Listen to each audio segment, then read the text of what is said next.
Welcome to Have You Read It, the channel where we bring books to life, one summary at a time. Today we're diving into Suisheng Zhao's insightful work, The Dragon Roars Back, Transformational Leaders and Dynamics of Chinese Foreign Policy. This book offers a comprehensive look at how China's foreign policy has evolved since the founding of the People's Republic of China in 1949, focusing on the significant influence of its leaders. It's a complex and fascinating journey, so buckle up. One of the core arguments of the book is that while leaders matter in all political systems, they matter even more in authoritarian systems like China's. Think about it. In democracies, leaders face checks and balances like term limits, elections, and public opinion. But in China's one-party system, leaders operate with significantly fewer constraints. Zhao divides PRC leaders into two categories: transformational and transactional. Transformational leaders, like Mao Zedong, Deng Xiaoping, and Xi Jinping, fundamentally reshape the direction of foreign policy. Transactional leaders, such as Jiang Zemin and Hu Jintao, primarily maintain the existing course. Let's start with Mao. He led what Zhao calls revolutionary diplomacy from 1949 to 1978.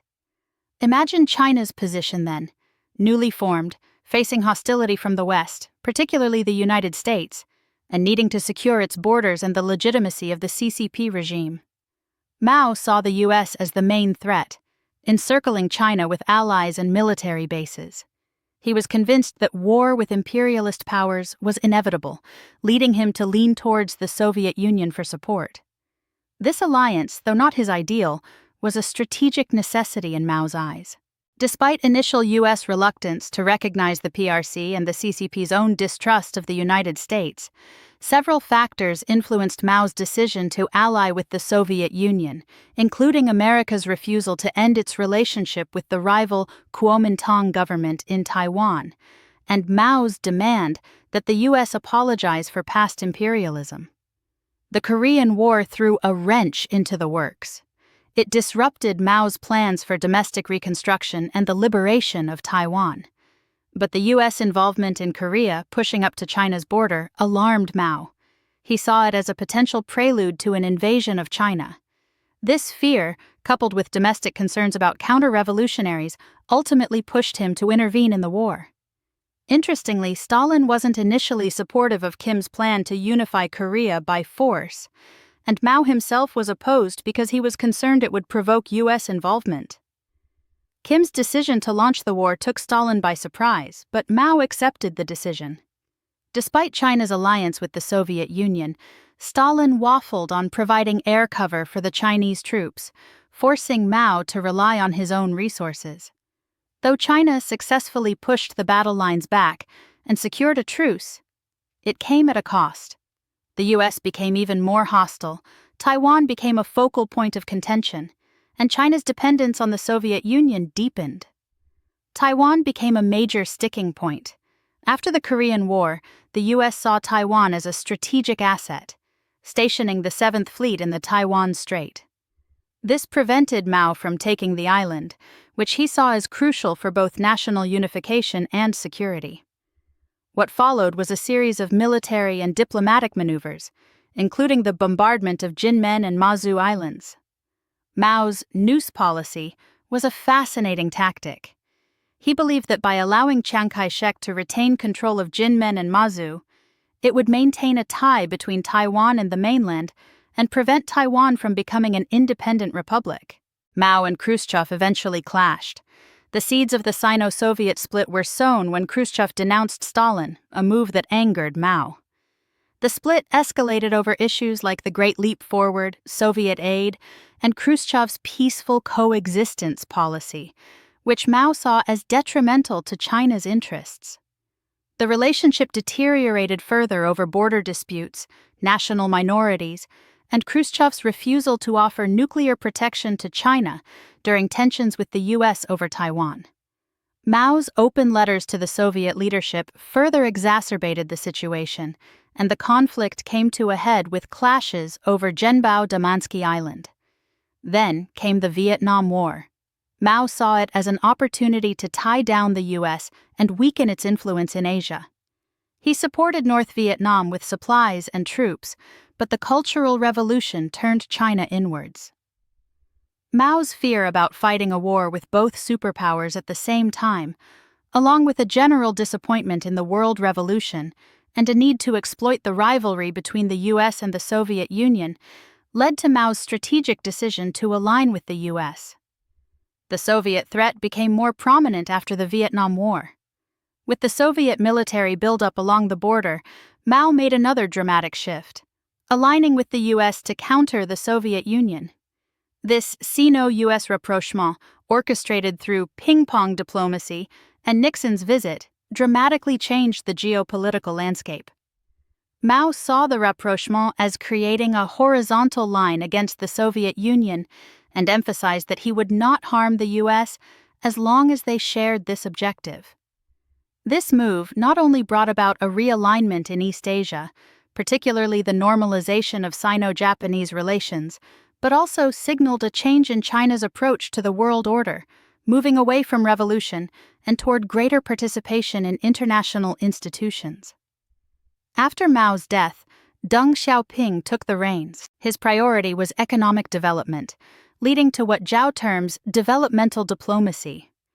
Disillusioned with Mao's revolutionary diplomacy that brought isolation and hardship to China, Deng recognized that opening China to the outside world and accessing foreign markets and capital were essential for rapid economic growth. This pragmatism guided his decision to normalize relations with the US, which he saw as the key to unlocking China's economic potential. Deng was convinced that countries with good relations with the US tended to prosper, which led to his normalization negotiations with the Carter administration in 1978. Normalization with the US was crucial for Deng. It opened doors for trade, investment, and technological exchange. The US offered China MFN status, relaxed restrictions on technology exports, and welcomed Chinese students. These exchanges played a key role in China's economic transformation. Despite Deng's high expectations for this new relationship and his own visit to the US in 1979, several events soured the relationship, including the US Congress's passing of the Taiwan Relations Act and the lukewarm US response to China's war with Vietnam. Deng's war with Vietnam was a miscalculation. He hoped for US support, but Washington's lukewarm response and increased arms sales to Taiwan disappointed Beijing. Deng initiated the war against Vietnam because of its increased ties with the Soviet Union, its military strength, and its ambitions in Cambodia and Indochina. Although China captured Long Son and claimed victory, the invasion was costly and ended in a truce. The U.S. urged a withdrawal of both Chinese forces from Vietnam and Vietnamese forces from Cambodia, disappointing China and damaging the budding relationship. With the U.S. relationship strained, Deng pursued an independent foreign policy, improving ties with the Soviet Union to gain leverage with the U.S. This détente was driven by changing strategic perceptions, economic considerations, and personnel changes in both countries. Despite the three obstacles to improved relations, Soviet troops in Mongolia and Afghanistan, and support for Vietnam's occupation of Cambodia, several factors drove the Sino-Soviet détente, including the succession of Soviet leaders after Brezhnev's death and Gorbachev's reforms, which created openings for China to re-engage with the Soviet Union. The two countries also found common cause in similar economic challenges and a desire to reduce military spending. The end of the Cold War and the Tiananmen Square incident dramatically changed the geopolitical landscape. Facing Western sanctions, Deng advocated a low-profile approach, urging China to bide its time and focus on domestic development. He emphasized pragmatism and patience in rebuilding relationships with the West, while focusing on China's modernization. Deng's successors, Jiang Zemin and Hu Jintao, largely continued his policies. They prioritized economic development, pursued a good neighboring policy, and engaged actively in multilateral institutions. Hu Jintao expanded China's foreign policy to an omnidirectional approach, focusing on big powers, periphery countries, developing countries, and multilateralism. Hu also pledged peaceful development and the construction of a harmonious world to convince other nations that China's rising power would not lead to military conflict. Despite its growing power after the 2008 financial crisis, Hu's administration avoided endorsing the G2 concept of U.S.-China leadership because it still considered China as a developing country. This period saw China's rise as a global economic power, but it remained a reluctant rising power, selectively taking on global responsibilities. Then came Xi Jinping. He ushered in a new era of big power diplomacy, moving away from Deng's low-profile approach and emphasizing a more assertive foreign policy.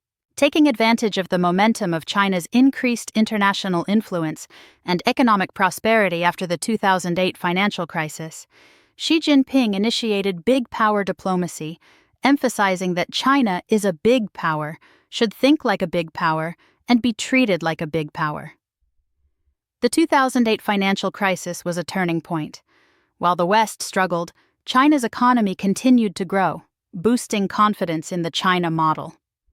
The success of China's economy during the crisis, which was attributed to the CCP's effective governance and the advantages of its political system, led to the popularization of the concept of the China model. This newfound confidence, coupled with frustrations over perceived attempts to contain China's rise, laid the groundwork for Xi's more assertive foreign policy. Although the Hu administration was aware of the crisis as the opportunity for a power shift toward China and started to use the term of core national interests to denote the issues that were essentially non-negotiable, China's frustration increased with its perception that the United States and its allies were determined to use all possible methods to curtail China's influence in the world. Xi Jinping introduced his China Dream, a vision of national rejuvenation and global prominence. Xi has tied the China Dream, a vision of national wealth, power, and rejuvenation, to the CCP's legitimacy, and has used it to create an alternative to the American dream, setting a timeline of 2 centennial targets to achieve his dream. Central to this dream is a strong military, marking a departure from his predecessor's emphasis on a defensive military posture. Xi's vision of China's inevitable rise is built upon the 3 changes: the rising speed of developing countries, the fierce competition from new technologies, and the changing nature of global governance, creating a favorable environment for his big power diplomacy. Xi's foreign policy is characterized by striving for achievements and proactive engagement. Xi pushed for his big power diplomacy at the Central Work Conference on Peripheral Diplomacy in 2013, emphasizing that the theme of China's foreign policy should be striving for achievements and proactively shaping the international environment rather than simply reacting to it. He has called on diplomats to show fighting spirit, leading to the rise of wolf warrior diplomacy. Xi required his diplomats to enhance their fighting skills and win diplomatic battles to achieve China's global ambition. This has resulted in a more confrontational approach to international relations, particularly with the U.S. Xi Jinping has touted the China model as an alternative to Western democracy. Unlike his predecessors, Xi Jinping has emphasized the superiority of the China model of state-led growth, which was tested and became prominent after China's successful containment of COVID-19, and presented it as a viable option for other nations. He has emphasized 4 confidences: socialism with Chinese characteristics, China's socialist path, political system, and culture. While the Hu administration emphasized the harmonious world to address the concerns of the West, Xi has actively promoted the China model and insisted on every country's right to choose its own political system without foreign interference. Xi's vision for a new model of big power relations with the U.S. has faced challenges. He proposed no confrontation, mutual respect, and win-win cooperation, but the U.S. has been wary of China's growing assertiveness. The relationship has been further strained by trade disputes, technology competition, and disagreements over human rights and Taiwan. While China had previously made efforts to accommodate the United States' preferences, it has become increasingly assertive in challenging U.S. pressure without conditions, and insisted that the United States must concede to China's interests in exchange for cooperation. Chinese leaders have attributed the United States' behavior to its declining power and determination to use all possible methods to contain China, which has helped mobilize nationalistic public opinion and legitimize their countermeasures. Xi's enlarged periphery strategy aims to expand China's influence in Asia and beyond. The Belt and Road Initiative is a key component of this strategy, investing in infrastructure projects to build economic and political ties. While China claims the BRI as global public goods, it is also a tool for advancing China's interests. The Asia for Asians idea also shows China's ambition to push U.S. out of the region and become the dominant power there. Xi has also emphasized building China into a strong maritime power. This focus is driven by a desire to secure resources, defend overseas interests, and project power in the South and East China Seas. The Taiwan contingency is a central planning scenario for this maritime buildup. Xi's maritime ambitions are supported by massive investments to expand the size and capabilities of the plan to overtake U.S. Navy in both the number and tonnage of vessels and project Chinese power beyond the first and second island chains. Taiwan remains a key focus. Xi has signaled his impatience with the status quo, emphasizing the need for eventual unification. China's increased military activity around Taiwan reflects this urgency. Xi tied the Taiwan issue to the success of the China Dream and emphasized the need for a final resolution, implying a timetable for unification by 2049. The changing military balance across the Taiwan Strait has encouraged Chinese leaders to consider military options. Xi's approach to the world order has also been revisionist. He has challenged the U.S.-led order, promoting alternative norms and institutions. Seeing the post-World War II world order as designed to advance U.S. power and interests, Xi has put China's own norms and values at the center of the proposed alternative order. Xi has rejected the concept of a rules-based order defined by the United States and its allies, and insisted that only the rules enshrined in the United Nations Charter should apply. While China has become more active in international institutions, it remains a revisionist stakeholder. It benefits from the existing order but seeks to reshape it to better reflect China's interests and values. While China has increasingly participated in international organizations and taken on some global and regional obligations, it is not prepared to accept full great power leadership responsibilities, which may damage its core interests. China has used its position to advance state-centric principles and push back against liberal values, particularly on issues of sovereignty and human rights. China's rise has been accompanied by both internal and external challenges. Internally, the country faces issues like an aging population, economic inequality, and a potential succession crisis after Xi. Externally, it faces growing distrust and pushback from other countries. While Xi Jinping's top-down approach to foreign policy has been effective in generating public support, it comes at a cost, including limiting open debate and possibly increasing risks of mistakes. The rivalry between the U.S. and China is therefore not simply between two powerful countries, but between two very different political and social systems. The outcome of this rivalry will shape not only the future of these two nations, but also the future of the world order. So, what are the key takeaways? Leaders matter. Especially in authoritarian systems, leaders play an outsized role in shaping foreign policy. Understanding their motivations, visions, and constraints is essential for understanding a country's international behavior. History matters. China's foreign policy is deeply influenced by its historical experiences, both the glory of its imperial past and the trauma of its century of humiliation. These memories shape China's worldview and its interactions with the world. Nationalism matters. Nationalism is a powerful force in China, driving its desire for a strong military, national unification, and global recognition.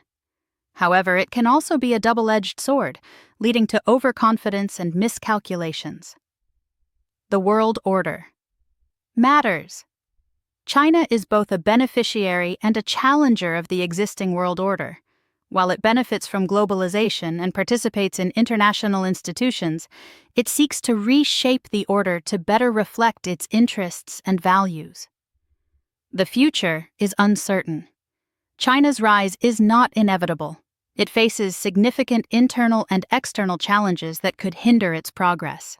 The rivalry with the US will likely define the 21st century, but the outcome remains uncertain. Thanks for watching. Make sure to give this video a thumbs up and hit that subscribe button so you never miss our next book dive.